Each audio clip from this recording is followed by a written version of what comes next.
Hey, Jaleesa, how's it going? I'm really sorry about the wait. Okay, Farhan. Yeah, it's okay. How are you? I'm doing okay. It's really early here, which is why I couldn't wake up. That's the What time problem. is it? 6 o'clock, 6:23. Wow. Oh, Yeah, so I'm going to request a change so that I don't have this problem. So I will start my day at 8 o'clock instead of 6 o'clock. I think it'll be yeah, much it's better better. for for the students and for me because I was working until like 3 o'clock last night. So Wow. yeah, Just sorry like about that. 3 hours. Yeah, and I mean I had so many alarms and I still overslept. So I'm going to send the request to the other people right now. But in any case, how are things with you? Good. Today I have a free day. On Fridays I work from home, Hmm. so I can take more classes. Yeah, great. That's awesome. That's awesome. Yeah, I feel really bad because you had to wait so long. No, Um, actually, I was having my breakfast and I mhm. just came. Okay. Well, it makes me feel a little bit better, but I still have to change this time. So, in any case, so Elisa, let's get started because we're so far late. When we are talking about or what we're going to talk about today, actually, is an interesting topic. We're going to be looking at the use of the vowel or the use of the sound oi that we hear in words like boy or toy or those kinds of words. And we are also going to be examining an article that looks at how Google is actually helping different efforts in Latin America and other parts of the world when it comes to deforestation. So that's why I named the class Google and Forests because generally uh, we don't usually see that comparison, but Google has been doing a lot actually with their research and with their technology to allow people to understand what is happening to the forests around the world, right? So that's how things I think will go today. And so just to get started, Jaleesa, let me explain to you what we mean by the verb or the word, the the sound in the word boy, right? So that vowel sound that we hear in the word boy, it's a combination of the letters O and Y, right? And it's an interesting one because there are other such combinations in English. Um, so, for example, um, I'm gonna be saying some of these phrases that have that sound, and I would like you to repeat after me. You know, so the first one is toy room. Toy room. Fantastic. Second one would be disloyal employee. Disloyal employee. Yeah, so once again you see that OY in disloyal, right? So toy disloyal, right? Um, and sometimes it doesn't even have to have the OY. It can actually be an OI sound that can give you the same idea, right? So, spoiled boy. How about that one? Spoiled. Yeah, Spoiled boy. fantastic. Noisy annoyance. Noisy annoyance. Uh-huh. Boil down. Boil down. Um, loyal royal. Loyal royal. Uh-huh. Best choice. Best choice. Fantastic. Um, overjoyed friend. Overjoyed friend.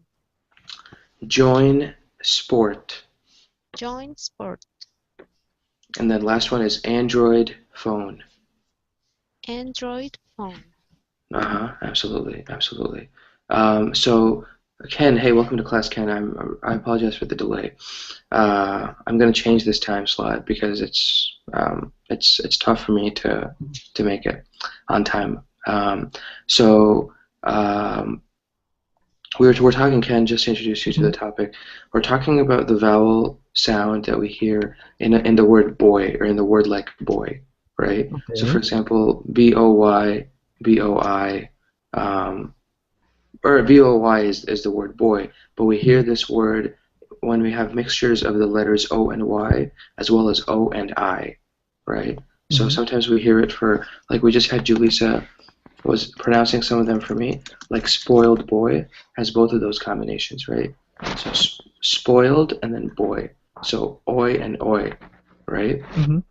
Um, what about, let's think about another one. Um, what about the phrase, um, let's see, one of some of the ones I told Julissa. Ken, could you repeat after me the sound or the phrase loyal royal? Uh, Royal. Yeah, so that one is another one. It's a little bit more, Uh, it has that combination, right? Um, what about, let's say, boil down?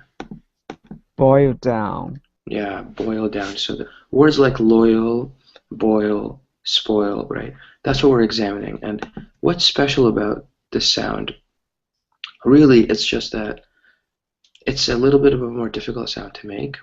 And I think the key to focusing, like, I mean, I think you guys actually understand how to make this sound, so it's not a problem. But the key to actually mastering this sound and making something that's easy is to focus on that second part, the Y-I part, right? So don't focus so much on the O, right? When you think of boy, you should focus more on that second letter, that either that Y or in the case of something like spoiled, that I, right?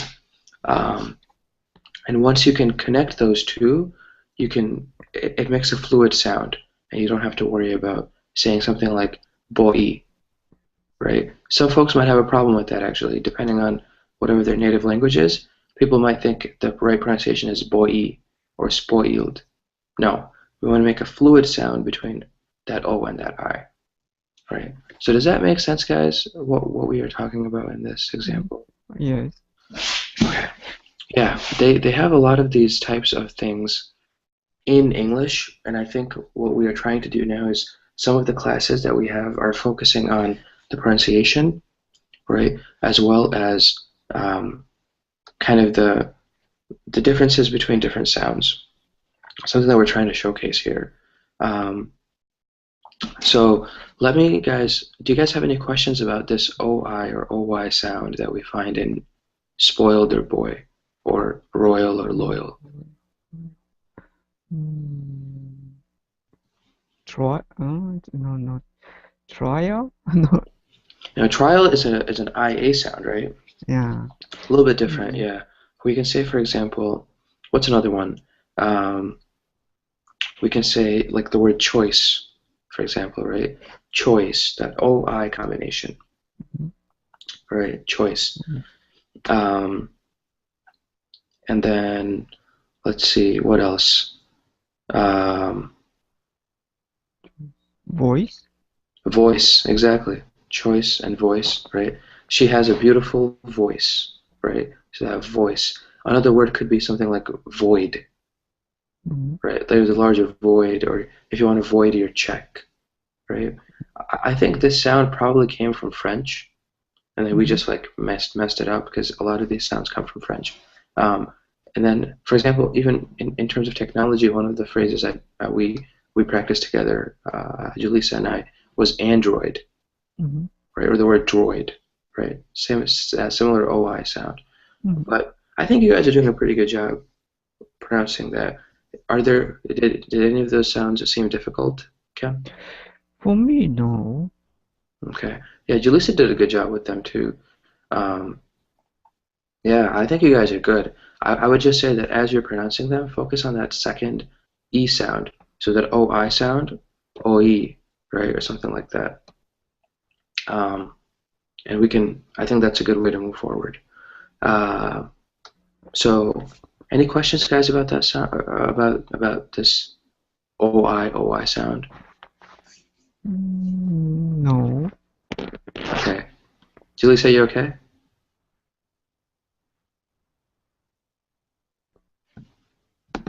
Julissa? Oh, okay. Maybe. She needs to be right back. I'm sorry, I didn't see that. Okay. So I will go ahead and actually. um, get started, guys. And with the article for today, Ken, I forgot to mention it to you, but with the article for today, that the theme is actually going to be um, that we are talking about Google and its use of technology to enable a better understanding of how the world's forests are disappearing, actually. So deforestation all over the world. We've talked about this topic actually in previous classes, right? It's one of those things that is causing a lot of problems, especially for some of the poorer countries that don't have the resources. They're being bullied by the bigger corporations in the world, right? That's not a good thing. It's not a good thing. It's actually terrible for the people in those countries, right? So what is Google doing? We'll take a closer look, right? So let me share this link with you guys. And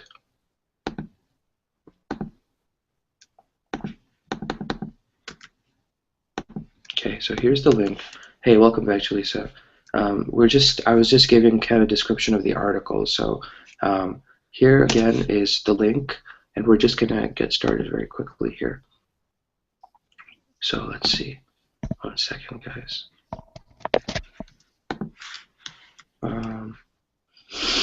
Let's see. My apologies to get this open. Okay.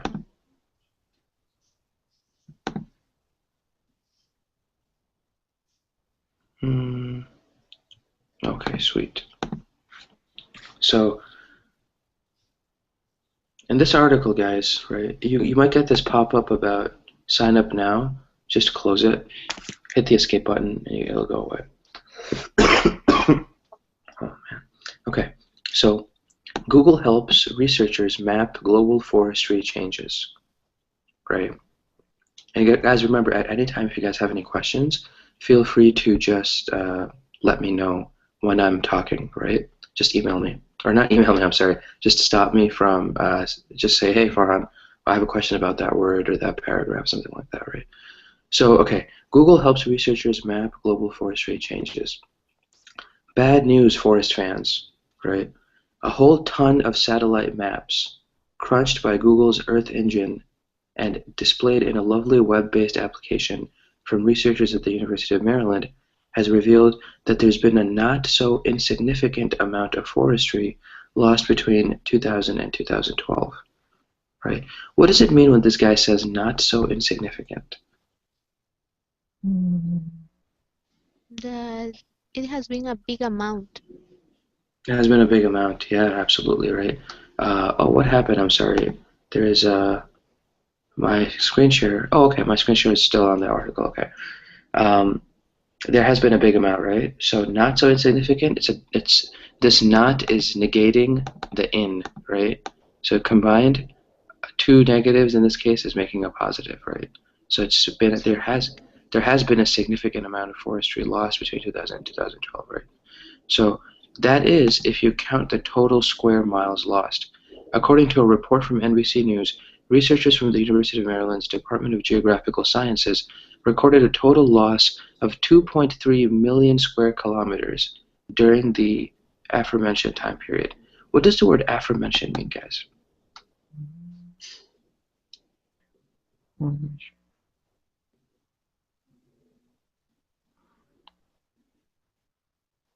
Aforementioned, guys, is just another way of saying whatever I said before, right? Whatever I mentioned before. So afore is like before, right? And mentioned is mentioned, right? So the aforementioned time period, what is the aforementioned time period in this article? He's saying, for example, 2000. Yeah. Yeah, fantastic, guys. You guys can finish your answer because I cut you guys off. What was it? 2000 and 2012. Yeah, so that time period between 2000 and 2012, right? So it was a time period of 12 years that we're looking at, right?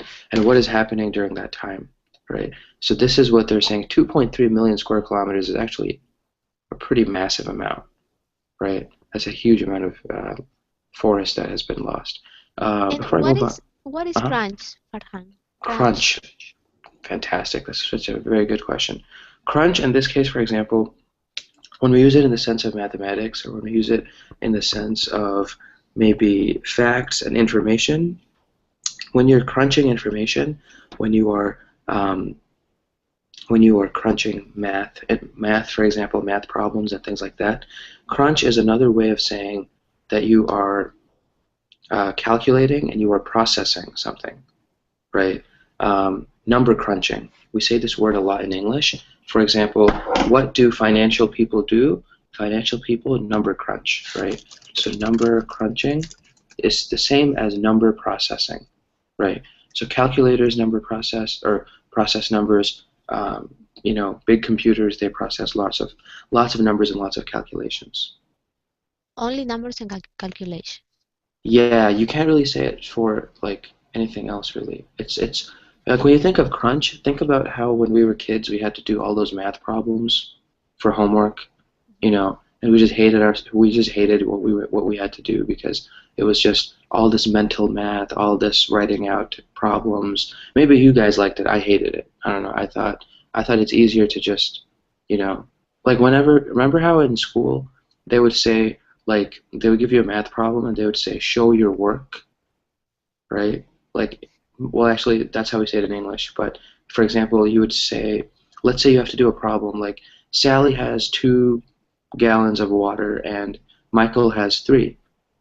How many gallons of water do they need to fill up a pool that is 90 gallons? Some like crazy math problem. It's not that hard, but it forces you to process information, right? And then you have to show that work. You have to write out all the steps. And my teachers, they didn't let me get the correct answer, or they didn't give me full points until I actually showed every step that I did, right? So all the algebra, all that stuff, right? Number crunching. It's processing of information, usually numerical information or large amounts of kind of mathematical information. Yeah.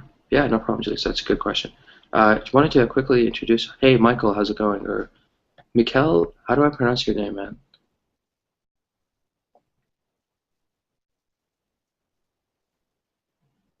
Michael, Mikkel. He's muted. Unfortunately, I believe you're muted. Yeah, I'm not sure if he's aware of that. Okay, we'll come back to you, man. If you are still, or if you're still around, try to unmute your mic and refresh your window if at all possible. Okay, guys, let's move on. And we're just gonna see here. So we saw this annual loss, right? The total gain during that time, right? The total gain was only 0.8 million square kilometers. So the gain was zero point 0.8, and the loss was in the neighborhood of 2.3 million, right? And then he just mentions this in the U.S. example with the square miles. For a bit of explanation behind the loss, we turn to the abstract of the high-resolution global maps of 21st century forest cover change. Wow, that's a long title for a paper. High-resolution global maps of 21st century forest cover change. This is a paper that was published in Science magazine that accompanies this web tool. So Google made this application that you can find here if you click it, right, to map the differences in forestry all around the world. And there was another paper that accompanied that change, right? So the tropics were the only climate domain to exhibit a trend, right, with forest loss increasing by 101 square kilometers per year, right? So the tropical regions of the world, when they researched this, they saw that there was a trend in that area, in the tropical region. What is a trend again, guys? Kind of current or tendency. Exactly. It's a tendency, or it's some kind of a current. Did you say? I'm sorry. Yeah, Cam? current, Yeah. current. Yeah. Yeah. It's some kind. It's a change that is measurable, right? It's a tendency or a change that is measurable. So if somebody gets 100% all the time, he has a fantastic trend, right? His trend is to always be perfect, right? So we see in this example, right, the tropics have a trend of increasing have of increased deforestation, right? Brazil's well-documented reduction in deforestation was offset by increasing forest losses in Indonesia, Malaysia, Paraguay, Bolivia, Zambia, Angola, and elsewhere, right? So it's actually not something that is restricted to one area of the world, right? Unfortunately, Brazil is often known to have a high deforestation rate, but other countries have joined it. So Indonesia and Malaysia, both of them are in Asia, right? Southeast Asia. Paraguay, Bolivia are both in South America, and Zambia and Angola are both in Africa. So it's happening all over the world, right? Any And what questions? is Yeah, go what ahead, is Julissa. offset? Offset, fantastic. So when we say something is offset by something, right, we're saying that its impact is lessened. Something's impact has decreased or has lessened because, so it's saying Brazil's well-documented deforestation, right? And actually, I made a mistake, guys. Brazil's well-documented reduction in deforestation, right? So they actually decreased their rate of deforestation from 2000 to 2012. But this was offset, right? This change was undone, right? Think about it as that way. It might be easiest to think about it as that way. Offset is if something is if a change or if a change is undone, right? Something happens that makes that change insignificant, right? So if you offset, for example, um, you can offset 3 days of $10 profits by 1 day of $40 loss, right? So let's say you're having three consecutive days, you are gaining $10 a day. So by the end of that third day, you have $30. But then the next day, you have a loss of $40. So you're down to negative 10, right? That is an offset. That's when you're offset. So when something you have that's going well, or some kind of change is undone. And yeah, Ken, I think you can use the 1 minus 1 equals 0 analogy for this. Yeah, I think it works. Okay. Okay, Because I got it. because 1 and negative 1, they're opposites, and combined, if they lead to 0 or a negative number, then yeah, it's something that's offset, right? So Brazil's positive forestation, right, was offset by increasing deforestation in all of these countries, right? Does that make sense, guys? Yes. Okay, good. I know sometimes I introduce math and I get confused because I don't know math, so I know history, but not math. Okay. So intensive forestry practiced within subtropical forests resulted in the highest rates of forest change globally, right? So we're not looking at tropical forests, we're looking at subtropical forests, right? What do you guys think that means? What does the word subtropical mean? Kind of.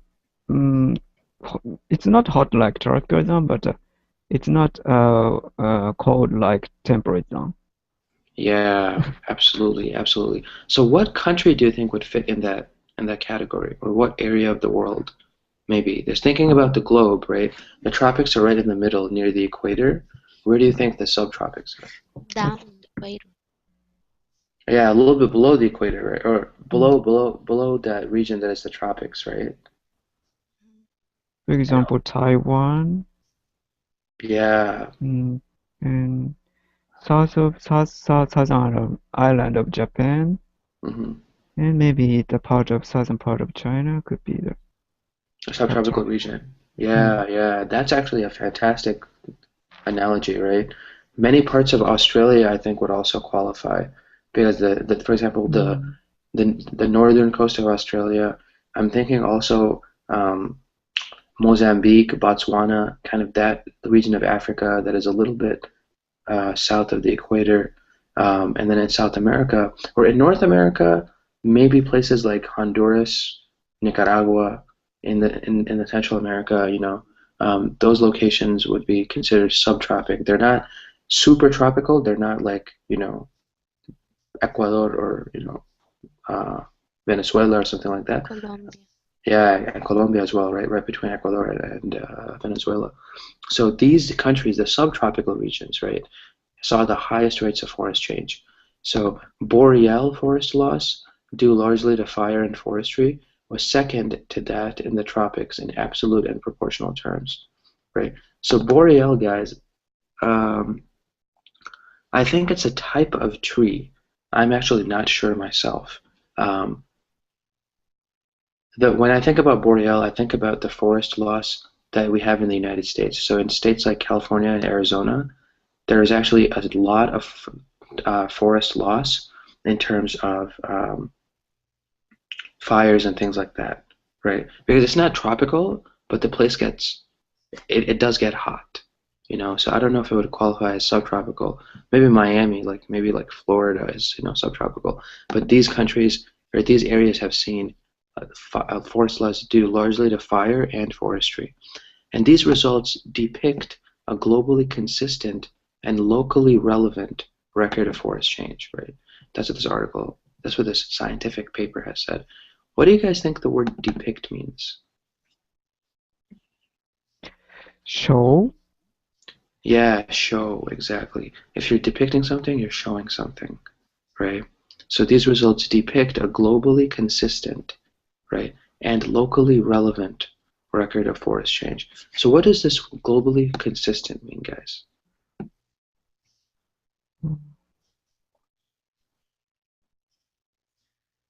Mm.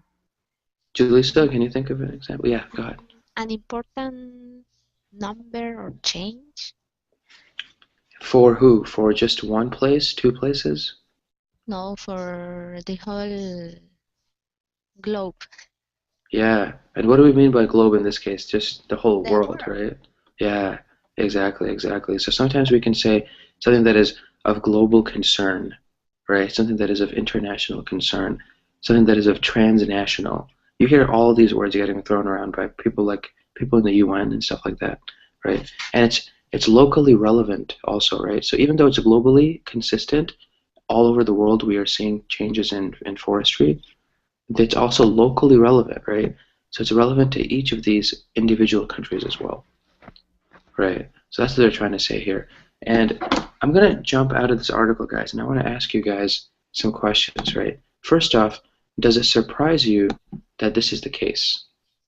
That there is so much deforestation happening that it's between 2000 and 2012, we had a whole lot of things happening in the world of deforestation.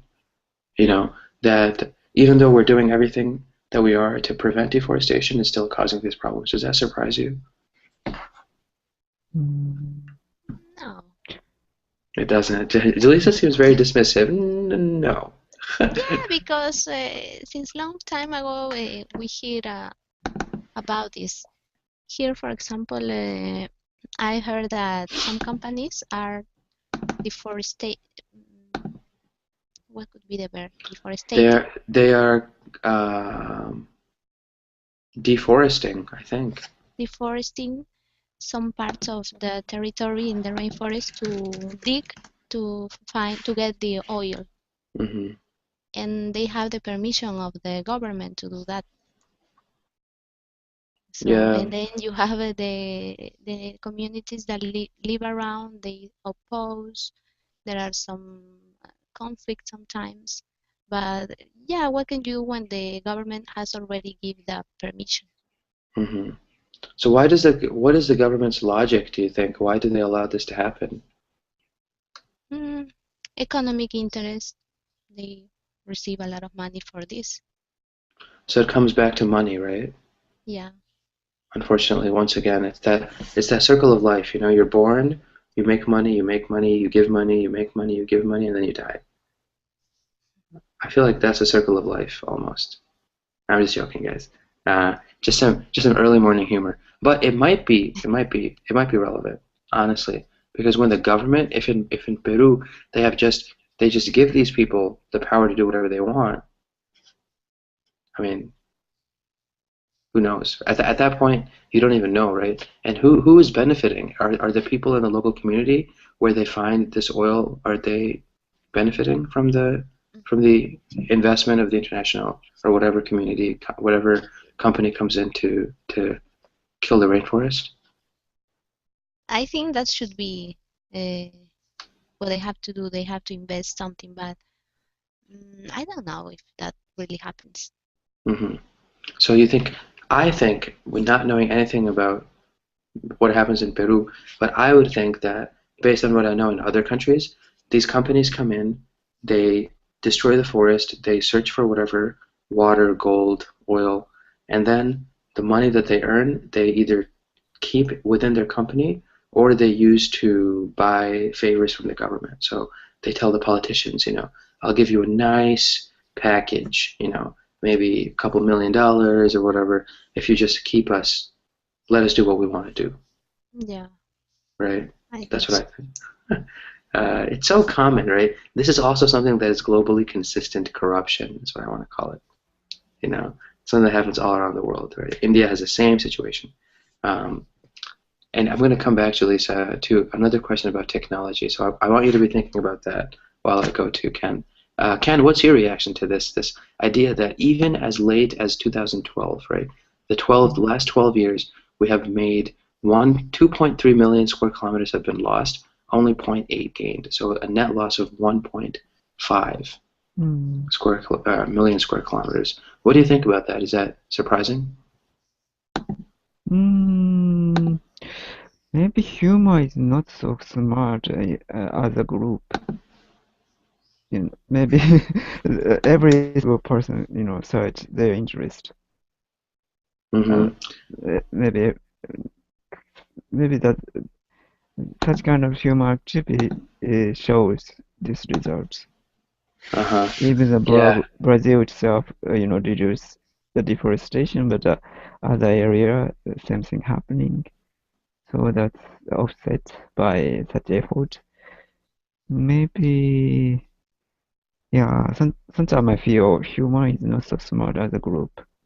Mm-hmm. Individual person could be smart, but as a group of action, because nobody, maybe it's very difficult to get eye, bird's eye, or even though people have the bird's eyes, and because it's very difficult to change the economic system or social system. Maybe that that's a result of this kind of Mm-hmm. thing. But I'm really happy you made that point, Ken. And I completely agree with you. Sometimes individuals are very intelligent, but as a group they turn into idiots, right? We have this idea of a herd mentality, right? I don't know if you guys have heard about this, but we use the word herd mentality to talk about, for example, minorities in a group, right? They blend in. So even if you have, let's say you have a large population of brown cows, and then there are only a few like black cows in that group, right? If you look at the herd of cows, the black ones are going to look like they are brown as well if you look from far away, right? Mm, The majority usually rules the opinion, even and the minority gets silenced or just doesn't have enough power to make any impact, mm, right? So, but I have a question for you now, and this is the great transition, and I'm going to ask the same thing to you, Julissa. Now that we see that there's a web-based application, this is giving the power of understanding deforestation in real time to individuals, right? If you are very passionate about deforestation, let's say in Bolivia, right, you can have this web-based application on your phone or on your computer, and as an individual, monitor the change day to day, month to month, whatever you want, right? And it gives you the power to do that, right?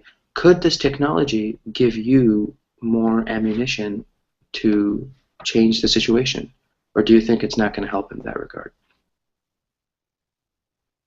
It Ken? can help me to. Me? Oh, yeah, go ahead. Actually, Jaleesa, go ahead. I'm sorry. Maybe I was Ken.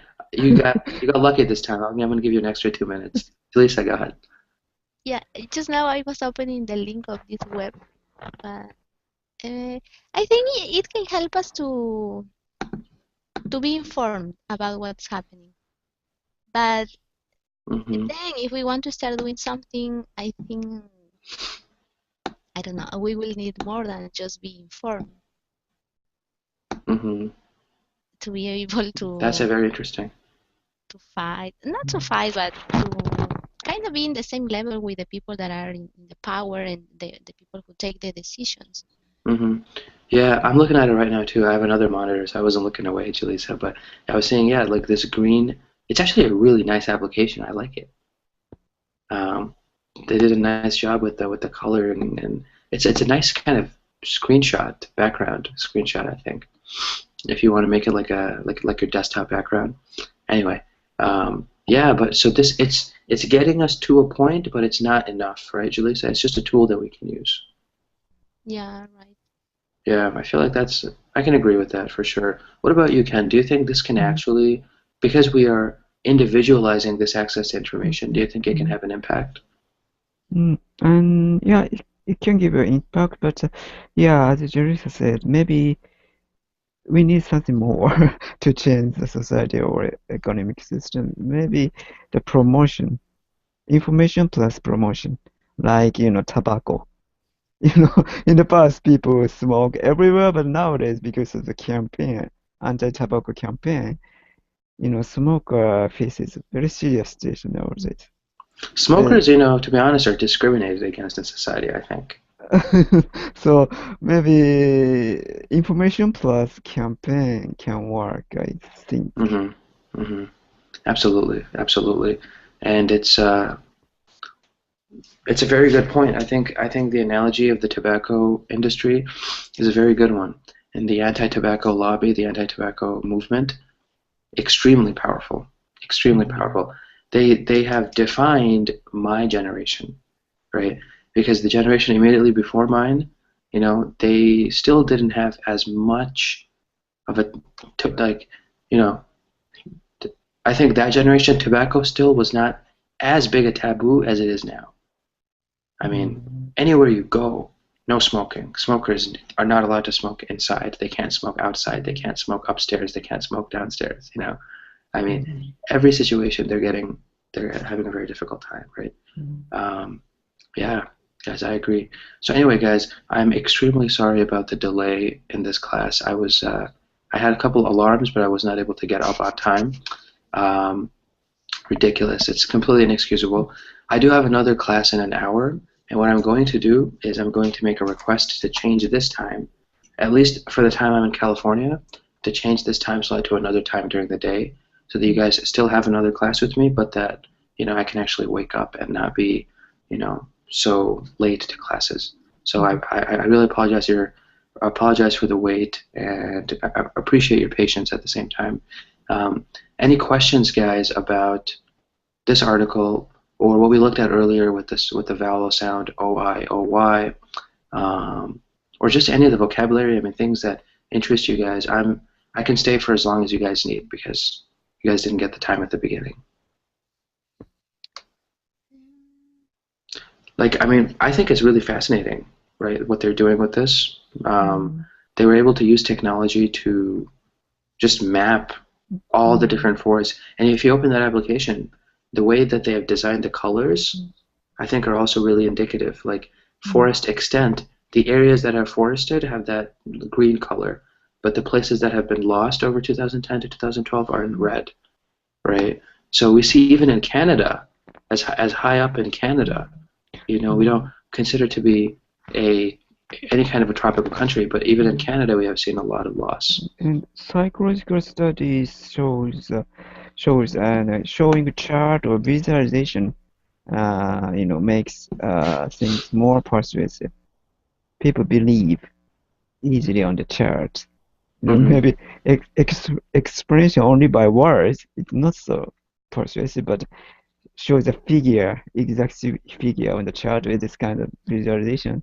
Hmm. Yeah, makes people more kind of to believe that the information. Yeah.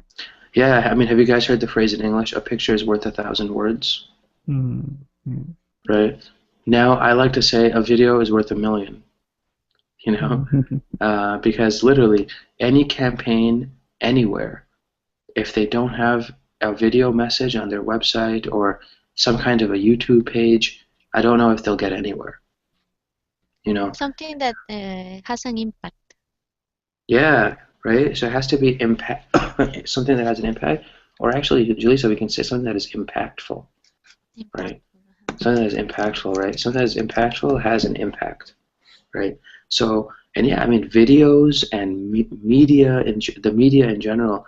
When I think about things like this, I like to think about how the media has become individualized, right? 15 years ago, you would have never heard of an individual leading a campaign or starting a campaign, Mm. right? Now you get a bunch of friends together, make a couple of YouTube videos, high quality, impactful videos, right? Do your research. You can start a Twitter campaign, you can start a Facebook fan page, you can start a YouTube channel. I mean, those are just three right there, you know. And Mm. soon with media, with the real media attention, you know, the established media, you know, Mm. people can really make a lot of progress in the issues that they believe in, you know. Yeah. So I don't know, guys. I mean, but the thing is, how many people care? Is I think the problem, right? People just don't care about deforestation. I feel like they just think of it as, oh, it's happening, but you know, we still have trees, so it's okay. Mm. You know? There are some groups of activists who are trying to do the best that they can. Yeah, I believe there are people. Yeah, and they're doing a good job, I think, raising the awareness. But you know, individuals, I think, are just not as receptive to something like this as maybe other causes, like you know, war or disaster or famine. You know, I mean, if you look at it or if you look at the math, right? If you break it down, we say in English, like if you break down the math, you know, well, for example, what happened in the Philippines just recently, you know, with that typhoon, Mm. many people are feared dead, right? It's a humanitarian disaster. But, you know, humans get together for things like natural disasters and for large scale events that involve, you know, humanitarian efforts, right? But not for things like this, which is actually, I mean, forests are not a renewable resource, right? When they're gone, right? It's very difficult to replant forests at the same rate that they are being cut down, right? And this effect of deforestation can probably affect many more people than are affected by one natural disaster, right? Mm. But how many people think of it, as, you know, in that sense? They don't. You know, we think of it as forests are forests. Whatever they're doing, they know what they're doing. The government, they have a reason for allowing this, right? People don't care. But down the line, I mean, if we are losing agricultural opportunities, if we're losing, you know, arable land. We say in English the word arable. Arable is a good word to know, guys. Arable land is land that you can grow agriculture, Mm. right? I So see. deforestation can lead to a loss of arable land, right? You can change the soil composition. You can change many things in nature that would be very harmful to people 10 years from now, 20 years from now, two generations from now, right? But people don't care about that. They Mm. care about the now, you know. They care about the, oh my gosh, something happened somewhere, I have to help. But I think this is as important, Mhm. you know. What do you guys think? Am I just speaking like a crazy man? Yeah, actually, I know, the for example, scenery of Britain is pretty, not so many woods there. Uh-huh. And because it's as a result of the deforestation there, when the industrial revolution happened in England, Hmm. they people cut a tree a lot. So yeah, it shows it's very difficult to revive the wood. Hmm. Hmm. Yeah, And it's it just, I seems a mean, beautiful scenery, but actually it's a result of deforestation. yeah, and I mean the loss of animal life. If you're an animal lover, right? We've seen those kinds of articles before where they're saying that endangered species, right? I mean, the forests of Brazil, right? They might have plants and herbs and other kinds of naturally occurring remedies to many diseases. You Mm. know, we don't even know what we're losing in some cases, right? They're just cutting it down. Oh, they're just trees. But many trees have, you know, medicinal things, and every now and then people say maybe the cure to cancer is in one of these medicines, one of these natural medicines that we're losing, right? Or whatever the case might be. That's a very specific example, but there are tons of different types of examples, I think, when it comes to um, deforestation, right? Mm. I mean, it's a non-renewable resource, right? You have to. It's not like water or whatever that there's so much of it that we will never run out. Forests, we might actually run out. I mean, I don't know, guys. Yeah, it's difficult. Um, yeah. Any other questions, guys, or things that you guys are curious about, interested to know about, or I vocabulary, have a or question about the reading. yeah, go I ahead. didn't I didn't understand this part. I will copy it. Yes, that's good. It says boreal forest loss due largely to fire and forestry was second to that. What is to that? In the tropics in absolute and blah blah. So when we say that in this example, we are talking about. This is a great question. So, was second to that in the tropics? Man, I gotta figure out a way to explain this. This is a really good question. I'm just rereading the paragraph, Shalisa. Let's see. Boreal forest loss due largely to fire and forestry was second to that in the tropics. Absolute proportional terms. So, when we say second to that, or second to something, right? Or in this example, what is that referring to? The that is referring to boreal forest loss, right? Instead of repeating the phrase boreal forest loss or forest loss in general, they are saying boreal forest loss due largely to fire and forestry. So two reasons, fire and forestry. Forestry. Yeah, because of those two reasons, boreal forest loss was second to that in the tropics. So boreal forest loss was second to forest loss in the tropics.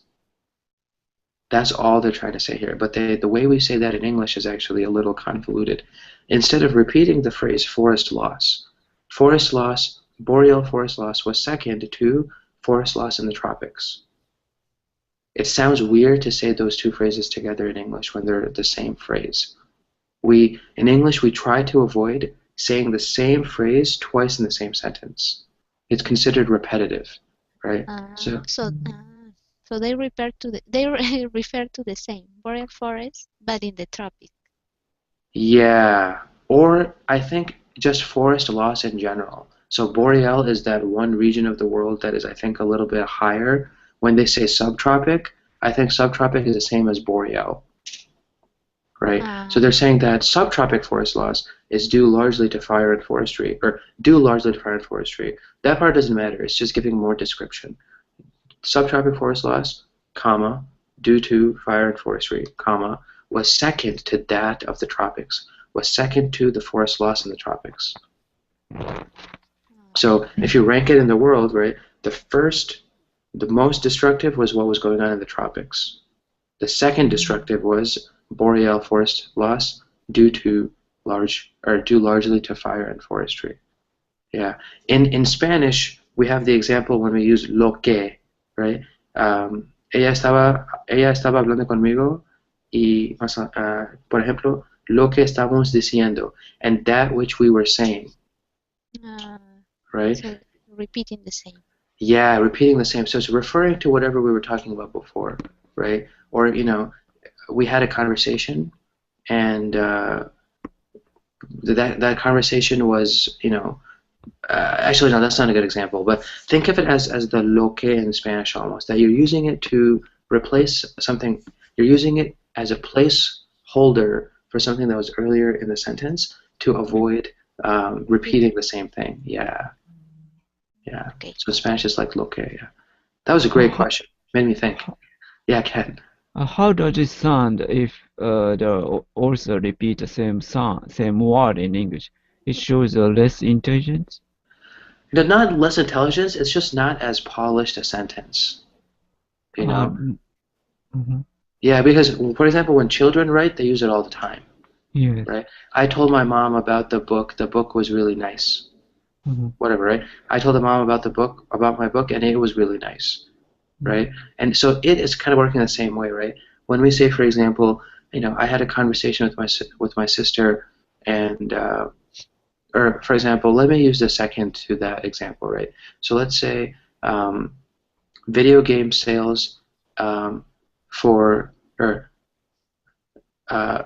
opening day sales for the PlayStation 4 were second to that of Xbox One sales in North America, right? So opening day sales of PlayStation 4 were second to that of Microsoft's Xbox One in North America, right? Let me write this down. So let's see, opening day sales of PlayStation 4 were second to that of my Xbox One in North America, right? So what is the word that is replacing? Or the words, what is the phrase or idea that is referring to? Opening day sales were second to that of That could be the PlayStation 4. ah. Think again, Ken. Think again. You're close. You're close, Ken. You're close. It's Julissa, do not you have an like idea? saying in Uh-huh. comparison to the other one. It's not like that. Let's see. Opening day sales of PS4. Well, if we were to just put in comparison, if we were to say opening day sales of PlayStation 4 were second in comparison to Xbox One in North America, it works. It works, Julissa, but there's a little bit better. Yeah, Ken, go ahead. Maybe that means one opening day sales. Yeah, Okay. exactly, right? So, Julissa, I think your idea was like 99% correct, right? But sometimes it's the two things that are being compared. It's not the comparison between the one thing and the other thing. It's a comparison of the sales, in this case, of the one thing versus the other thing, right? What did Aka say? Aka, what'd you say again, Ken? I thought that is mentions opening day sales. The pronoun of this. They are referring to the same, the opening sales. Yeah, so instead of saying opening day sales of PlayStation 4 were second to opening day sales of Xbox One. They don't want to mention it twice. It sounds less polished if you say the same phrase twice in English. Okay. Yeah, that's the reason, right? So it's used primarily as a way to sound a little bit more polished, right? Because when you read, you're like, you can understand from the context. Once people understand how to form these kinds of sentences, they can read these kinds of sentences and they can understand them in context. Okay, yeah, that refers to the opening day sales, right? Because repetition is really hated in English, right? One of the things that my teachers, for example, in many classes, when I hated writing. When I was in high school, I hated writing, right? I loved science and math, and then when I went to college, it switched. I still did science, but then I started writing like a maniac, I mean, research papers, tons of kinds of things that I wrote. This was a change for me because one of the ways to become a better writer, in high school I hated it. In college, I got really good at using little things like this to polish your writing, right? To polish what you read and to polish what you're reading and polish what you're writing. We use a lot of these kinds of examples in English because repetition is not seen as professional, really. In speaking, it doesn't matter. No one cares when you speak, right? In opening day sales of PlayStation 4 weren't as high as opening day sales of Xbox One, right? But when you're writing, people have that in front of them and they are looking at, wow, this guy is saying the same thing twice. Why didn't he just use that or some other a kind of a creative way to describe the situation? Yeah, but you guys are asking some great questions. I mean, there are a lot of these things that we find in English that initially don't make sense, actually, but they make sense. I guess if you look at them just one or two times, it makes a little bit more sense. Anything else, guys? I am flying high right now because you guys are asking some great questions. So, what else is going on? You are waking up. Yeah, I'm waking up a little bit, right? I'm gonna grab some coffee and hopefully I can actually be ready for my next class, right? But yeah, what about anything else, guys? I think I mean, it's a global topic, right? So when we see this stuff happening, it's kind of it's kind of a sorry state of affairs, right? It's a sad situation that people don't care. I guess that's kind of the take-home message. But maybe you guys can make this web-based application, add it to your favorites, and every now and then, or maybe not every now and then, but have it as a resource that you can share with people. Like, hey, by the way, guys, if you're interested in how much forest we're losing, Google is doing this project to help people understand. It's kind of cool. I mean, maybe another thing Google. What's another thing Google could work on that's environmental that we're also losing? Any ideas, guys? It's not just forests. We're losing a lot of stuff, or there are changes happening all over the world that they can maybe monitor. Yeah, for example, the melting of ice. Yeah, why not, right? Showing how the polar ice caps, or the North and South poles, how they're losing their water. I would be very interested to see the graph of that, right? Or a map describing like where is this water heading, right? Or global warming, like these islands. There's a small country in the Indian Ocean called the Maldives, right? The Maldives, the average elevation of the island, I think, is 6 feet above sea level. I mean, it's nothing. And if global warming increases and the sea levels rise, the Maldives will probably be the first country in the world to just go underwater. I mean, they can't stop it, right? So what would something like that look like? I would also be super interested to see the ozone layer, how it's decreasing, or how there are so many holes in the ozone layer, because mentally when I think about that, I don't know what that means. Like, do you just make holes in a layer, or is it certain parts of the planet that have more holes in the atmosphere than others? Things like that I think would be really cool. Google Maps showed my house roof change. Wow. So maybe I realized, oh wow, they're updating the Google Map. NSA, man. NSA, CIA, FBI, I'm just joking. Just joking. But that's what they do though, yeah. Now they are shooting the undersea scenery. So Yeah. not only the forest, a lot of coral reef is dying. Maybe the project shows such kind of change too. Yeah. Coral reef. What would be super interesting is if Google did something just for underwater, like maps underwater.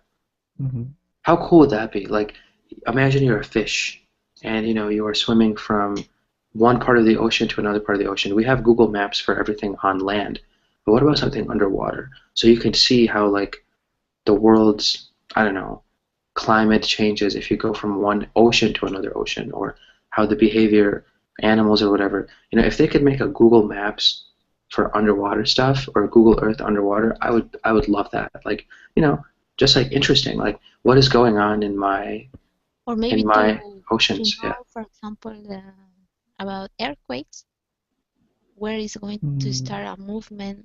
They could see the plaques. The plates, yeah. The plates, yeah. The tectonic plates, right? In English we say the tectonic plates. So in Spanish is it las placas tectónicas? Sí. Julissa? Las placas, yeah. So las placas, and in this case the plate. Oh, I'm sorry, Julissa.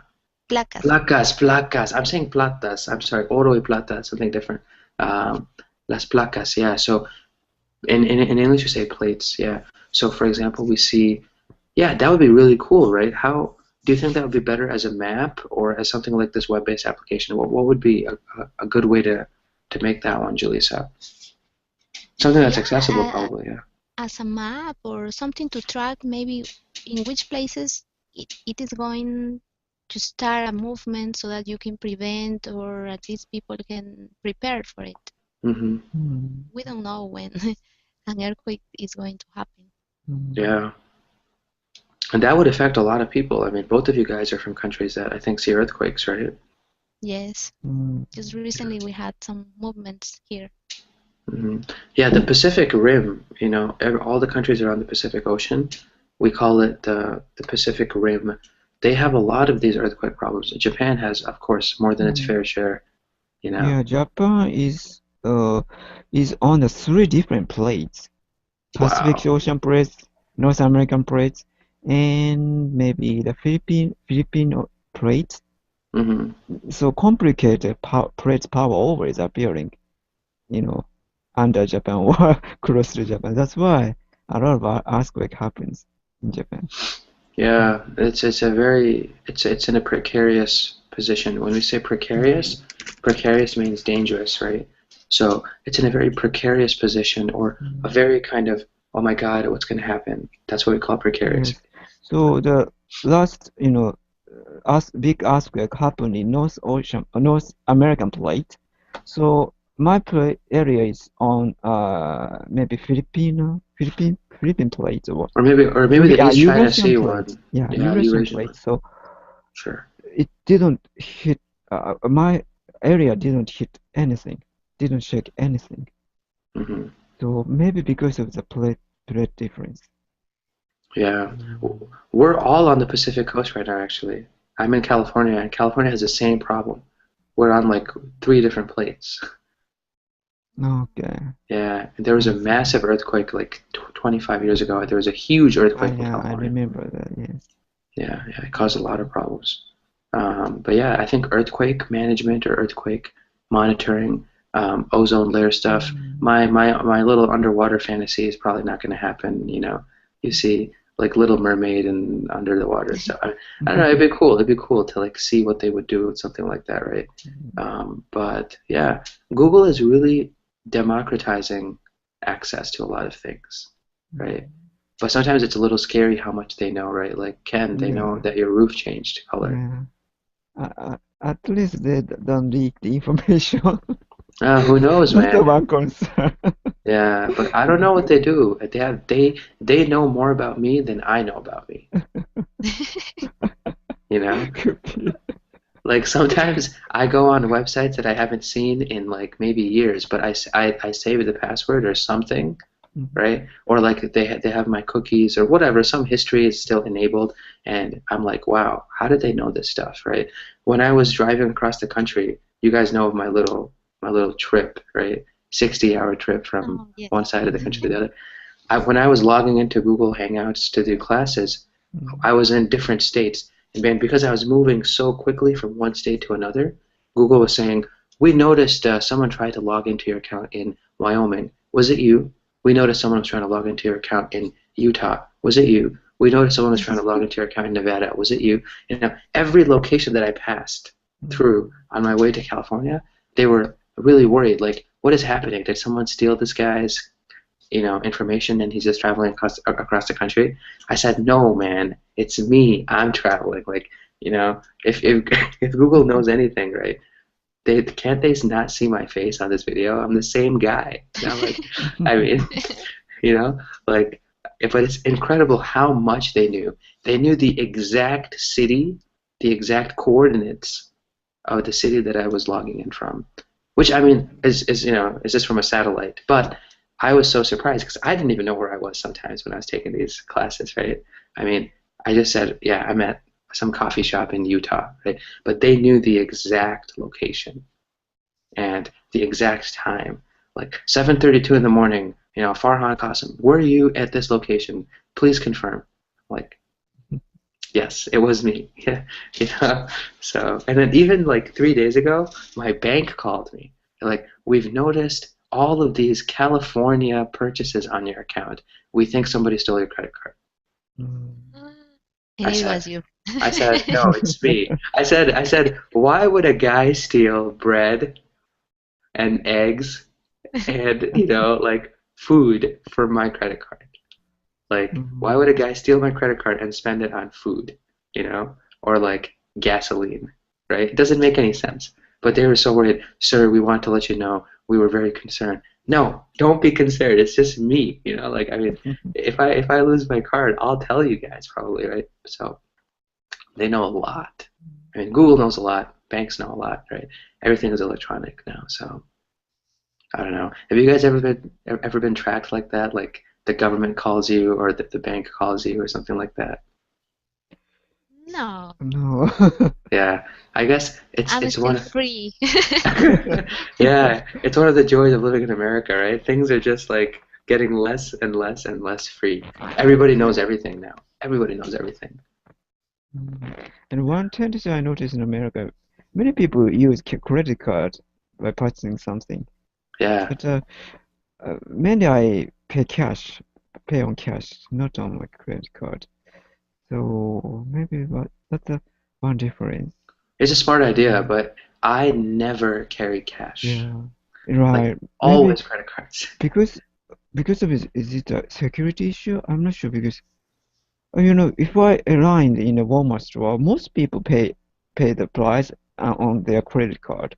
Hmm. Yeah, maybe only I paid on cash or something. So yeah. People just, for me personally, I just hate carrying change. Like I hate carrying coins and I hate carrying money because many times I don't have enough with me in terms of real money. Everything's on my credit card. I mean, I'm not irresponsible.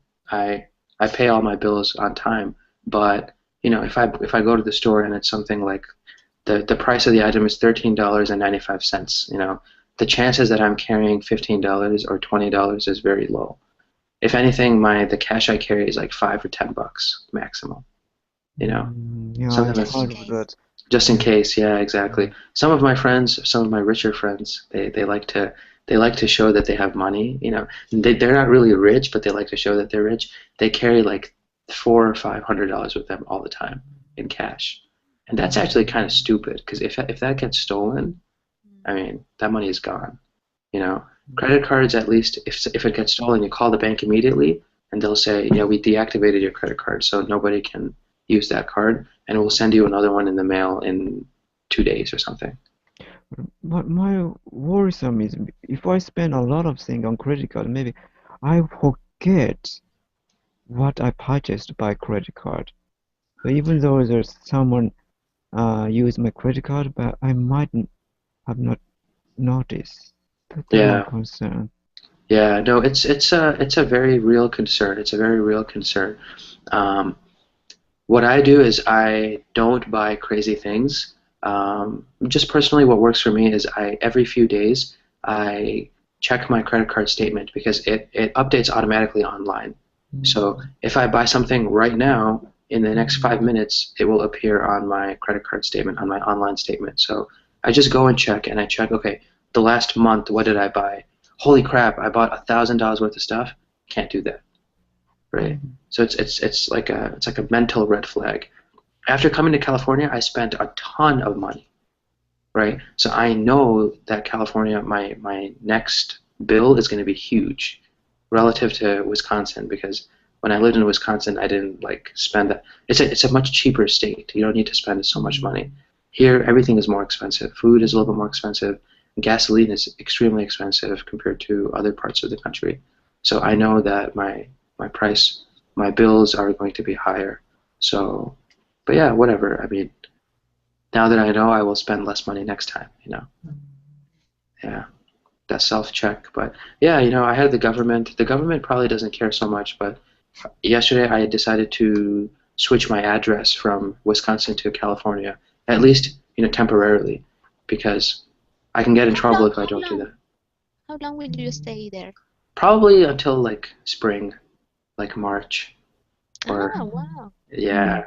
I'll be gone for a month into New York, so in 2 weeks I'm leaving for New York so I can spend time with my family. My sister is coming back home. My mom and dad are all in New York, so we're going to be in New York for about a month, about 4 weeks, and then I'll come back to California. That's the plan.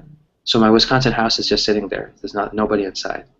Uh, Not that I know of. Maybe there's someone inside. I just don't know. But you know, Ask Google, who is there? I know. Google can probably find out. Actually, Google can probably find out. But yeah, so there's many things like that. The government wants every male American between 18 and 45. If they move to a new location, they need to update their address in case the military needs us. So things like that. I forgot to do that until like yesterday. I have to do that now. If there's a war, they're gonna call all of the guys, all the men have to like. It's called a draft. I don't know if you guys heard of this. They did it during Vietnam, during the Vietnam War. There was a draft. So all the male soldiers between 18 and 26 actually they have to register. and it can go as high as 45 if there's like if China attacks us tomorrow, we all have to fight. Sorry. There's going to be no Colingo, guys. It's tomorrow if China attacks the US, especially in California because it's the closest. So people are always, very concerned about China's rise. Still draft in America? No, there isn't, but they Yeah. can have one anytime they want. If Obama wants a draft, they can, like that, national security issue or humanitarian situations. If there is a huge problem in the country, then they would use the draft. Yeah. Selective. The actual word is selective service. So if you guys Google that, you can find out what that means. And I still need to change my address for that. Crap. It doesn't matter. I'm technically on vacation, so it's not a problem. But yeah, there's a lot of that kind of stuff that happens. So anyway, guys, any other questions? No, it No. was a Makes nice sense? class. Yeah, awesome, Julissa. Thank you so much. Thank you guys for joining again. And my next class starts in about a half hour, so if you guys want to join, I'll see you guys then. Otherwise, I'll see you guys again sometime later. Thank you very Okay. much. Yeah, See you awesome, guys. later. Take care, Yeah, guys. Bye-bye. Bye-bye. Is Loyal Royal. Royal. Yeah, so that one is another one. It's a little bit more. Ah. It has that combination, right? What about, let's say, boil down? Boil down. Yeah, boil down. So the words like loyal, boil, spoil, right? That's what we're examining. And what's special about this sound? Really, it's just that it's a little bit of a more difficult sound to make. And I think the key to focusing, I think you guys actually understand how to make this sound, so it's not a problem. But the key to actually mastering this sound and making something that's easy is to focus on that second part, the YI part, right? So don't focus so much on the O, right? When you think of boy, you should focus more on that second letter, that either that Y or in the case of something like spoiled, that I, right? And once you can connect those two, it makes a fluid sound, and you don't have to worry about saying something like boy, right? Some folks might have a problem with that actually, depending on whatever their native language is. People might think the right pronunciation is boy or spoiled. No, we want to make a fluid sound between that O and that I, right? So does that make sense, guys? What we are talking about in this example? Yes. Best choice. Best choice. Fantastic. Overjoyed friend. Overjoyed friend. Join sport. Join sport. And then last one is Android phone. Android phone. Absolutely. So Ken, hey, welcome to class, Ken. I apologize for the delay. I'm going to change this time slot because it's tough for me to make it on time. We're talking, Ken, just to introduce you to the topic. We're talking about the vowel sound that we hear in the word boy or in the word like boy, right? Okay. So, for example, B-O-Y, B-O-I, or B-O-Y is the word boy, but we hear this word when we have mixtures of the letters O and Y as well as O and I, right? So sometimes we hear it for, like we just had Julissa was pronouncing some of them for me, like spoiled boy has both of those combinations, right? So spoiled and then boy. So oi and oi, right? What about, let's think about another one. What about the phrase, let's see, some of the ones I told Julissa. Ken, could you repeat after me the sound or the phrase?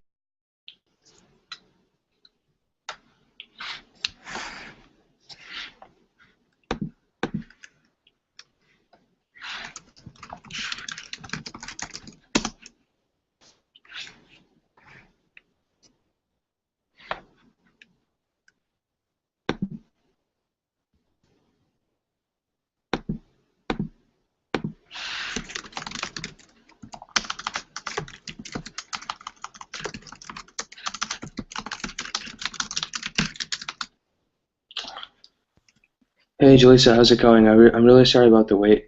Okay, Farhan. Yeah, it's okay. How are you? I'm doing okay. It's really early here, which is why I couldn't wake up. That's the What time problem. is it? 6 o'clock, 6:23. Wow. Yeah, so I'm going to request a change so that I don't have this problem. So I will start my day at 8 o'clock instead of 6 o'clock. I think it'll be Yeah, much that's better great. for for the students and for me because I was working until like 3 o'clock last night. So Wow. yeah, You sorry slept about that. 3 hours. Yeah, and I mean I had so many alarms and I still overslept. So I'm going to send the request to the other people right now. But in any case, how are things with you? Good. Today I have a free day. What we mean by the verb or the word, the sound in the word boy, right? So that vowel sound that we hear in the word boy, it's a combination of the letters O and Y, right? And it's an interesting one because there are other such combinations in English. Um, so, for example, um, I'm gonna be saying some of these phrases that have that sound, and I would like you to repeat after me. You know, so the first one is toy room. Toy room. Fantastic. Second one would be disloyal employee. Disloyal employee.